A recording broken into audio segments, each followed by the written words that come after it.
일기 신도시에서도 구축 30년 넘은 곳들, 뭐 예를 들면은 산본이라던가 평촌이라던가 화정이라던가 이런 곳이 있는데요.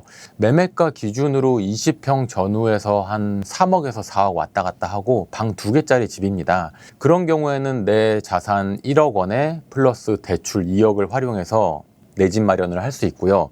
토지거래 허가 구역이 아닌 곳은 굳이 내가 실제로 들어가서 살지 않아도 됩니다. 이것을 이제 투자라고 하는데, 투자로 집을 사는 경우에는 매매가의 약 50%가 전세 가격이기 때문에 전세가율이라고 하죠. 전세가율 50% 지역이라면은 2억 원 초반대 매매가면은 내 돈 1억에 전세 가격 1억 정도에서 2억 초반 집을 투자로 매매를 하실 수가 있어요. 그렇게 첫 번째 사다리를 올라타는 겁니다. 집값이 만약에 안 오르면 어떡하죠? 집값이 오를 아파트를 골라서 사야 돼요. 집을 사시는 분들 중에서 내가 살기 좋은 집을 사는 실수를 하는 분들이 정말로 많거든요. 내가 사는 집이 중요한 게 아니라 대중들, 직장이 많은 강남, 여의도, 광화문, 마곡, 판교로 빨리 갈 수 있는 지역의 집을 사는 게 중요합니다. 내 중심으로 보지 마시고 대중의 시선으로 집을 보고 골라야지 오를 아파트를 사게 되는 거죠. 저는 집을 살 때 영끌하라고 이야기를 합니다. 6억 있으면 6억 대출을 받아서 12억 집을 살 수가 있습니다. 12억으로 볼 수 있는 거는 서울 안쪽에 24평 방 2개나 방 3개짜리 집을 볼 수가 있어요. 내가 첫 번째 사다리를 올라타지 못했더라도 두 번째, 세 번째 사다리에 올라탈 수 있는 기회는 분명히 있습니다. 40대에 6억을 모았다는 것도 쉬운 건 아니에요. 근데 영끌에서 6억을 대출 받아라. 누구는 영끌하라고 하면은 뭐라고 하는 사람들도 있어요. 손가락질 하는 사람도 있습니다. 근데 서울 부동산, 역세권 부동산, 업무직으로 가기 편한 대단지 부동산은 영끌해서라도 사야지 내 자산이 1.5배, 2배, 3배 늘어날 수 있는 그 기회를 잡는 거거든요. 두려움 때문에 못 사는 겁니다. 주변에 나 전세 사고 월세 살고 할 동안 사회 초년생 때부터 집을 산 친구들을 한번 보세요. 지금 자산이 얼마죠? 15억, 20억, 마포, 마곡, 용산, 성동 이런 데 집을 갖고 있는 친구들도 있단 말이죠. 근데 절대 늦지 않았습니다. 지금 12억짜리 집 바로 임장 떠나세요. 인기몰이가 있는 수도권 아파트를 조심해야 됩니다. 동탄이 서울보다 비싸지면 동탄 사야 될까요? 서울 사야 될까요? 이제는 서울이 싼 거예요. 서로 비교해서 봤을 때 급지가 높은 곳이 싸다면 그곳을 사야 되는 게 맞습니다.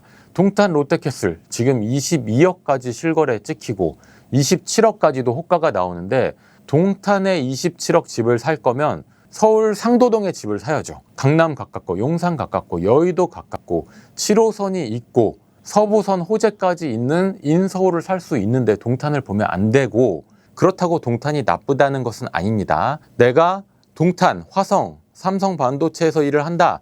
그러면은 동탄에 내 집을 구하는 게 좋은 급지, 상급지로 업그레이드 될 수 있는 경기권, 수도권의 집을 사는 것도 맞기 때문에 내 직장의 위치를 중점적으로 보시되, 이왕이면 서울, 이왕이면 상급지, 영등포보단 마포, 마포보다는 잠실, 잠실보다는 강남, 이런 식으로 내 예산 안에서 상급지를 보는 게 맞다, 이렇게 말씀을 드릴게요. 맥주 한 잔 마실 생각을 하면 안 됩니다.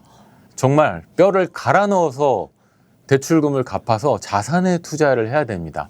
여행은 구글 로드뷰 그걸로 여행하세요. 여행 그걸로 하시고, 여행을 갔다 올 때 월세집으로 돌아오는 거랑 내 집으로 돌아오는 거랑 그 느낌 자체가 다릅니다. 내 집 사고 등기하고 여행 가라는 거예요. 그리고 자동차 제일 위험합니다. 사는 순간 감가가 시작되는 거죠. 내 집 사기 전까지는 버스 타고 지하철 타고 다니세요. 내 집 마련 먼저 하고 자동차도 사고 옷도 사고 좋은 식당도 가고 하십시오. 혼나야 돼, 작가님. 네. 재개발은 마라톤 같은 거예요. 장기전입니다. 관리 처분까지 난 재개발을 사서 빠르게 내가 입주할 수 있는 것은 좋지만, 관리 처분까지 난 상태라면은 이미 비싸요. 그래서 내 예산이 2, 3억 밖에 안 되는데 서울에 재개발을 보려고 다니다 보면 재개발 노후도가 별로 진행이 안 된 곳을 사게 되면서 물리는 거예요. 재개발 한번 물리면 10년이 기본입니다. 그 돈으로 차라리 전세 끼고 집을 사서 투자를 해서 2번, 3번 사다리 갈아타기를 해서 상급지로 넘어올 수도 있는 시간이에요. 부동산 투자는 장기전이라고 하는데 저는 그렇게 생각 안 합니다. 부동산 투자는 내 예산이 허락했을 때, 정부의 대출 규제가 완화돼서 대출을 많이 받을 수 있을 때 사고 팔고 사팔 해서 상급지로 넘어가는 게 중요합니다. 여러분이 잠실에 집 살려면 사팔 4번은 해야 돼요. 부동산은 사이클이라는 게 있는데 4년 오르면 1년은 떨어진다. 뭐 이 정도 사이클 보시면 되거든요. 근데 집값이 떨어졌을 때 집을 사야 된다라고 생각을 하면은 청약을 내가 언제까지 기다릴 것인가, 이거를 같이 엮어서 생각해 볼 필요가 있어요. 나는 청약을 넣어서 새 아파트 살 거니까 그때까진 집을 절대 안 사라고 하면은 거의 대부분은 기축 아파트 집값이 오르고 있는데 집을 안 사고 있는 거거든요. 근데 청약이 당첨된다는 보장이 있습니까?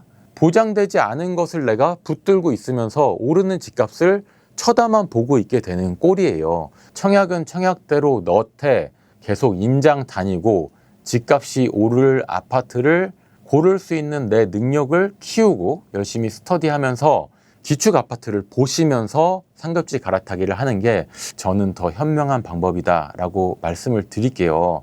좋은 아파트는 어떤 아파트냐면은 잘 팔리는 아파트, 내가 살기 좋은 아파트가 아니라 몇 년 후에 내가 집을 팔려고 할 때 살 사람이 많은 아파트가 좋은 아파트예요.